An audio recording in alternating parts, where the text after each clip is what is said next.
Scholarship নিয়ে America এসেছি, জোহর এবং আসরের সময় ল্যাবের ক্লাস হয়, নামাজের কোনো সুযোগ নেই, এক্ষেত্রে ক্লাসে যাওয়ার আগে সকালে জোহর ও আসরের নামাজ পড়ে যেতে পারবো কিনা?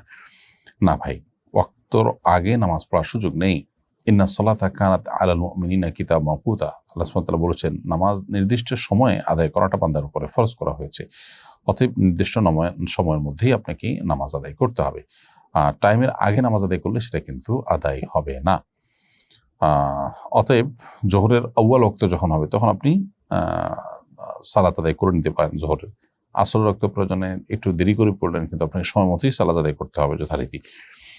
এবং এক্ষেত্রে ক্লাসের মধ্যে আপনি ওয়াশরুমের যে ছুটি পান, জাস্ট ওই রকম ছুটি নিয়ে হলেও আপনি ফরজটুকু হলেও আদায় করে ফেলবেন। যদি সেটাও সুযোগ না থাকে তাহলে সেক্ষেত্রে এই শিক্ষা আপনার জন্য জায়েজ নাই। যে শিক্ষা গ্রহণ করতে গিয়ে আপনাকে নামাজ ত্যাগ করতে হয়, ইসলামের গুরুত্বপূর্ণ বিধানকে আপনাকে অ্যাভয়েড করে চলতে হয়, সেটা আপনার জন্য জায়েজ নেই। ইমানদারের কাছে নামাজের চাইতে তার জীবনে কোনো কিছুর গুরুত্বই বেশি হতে পারে না।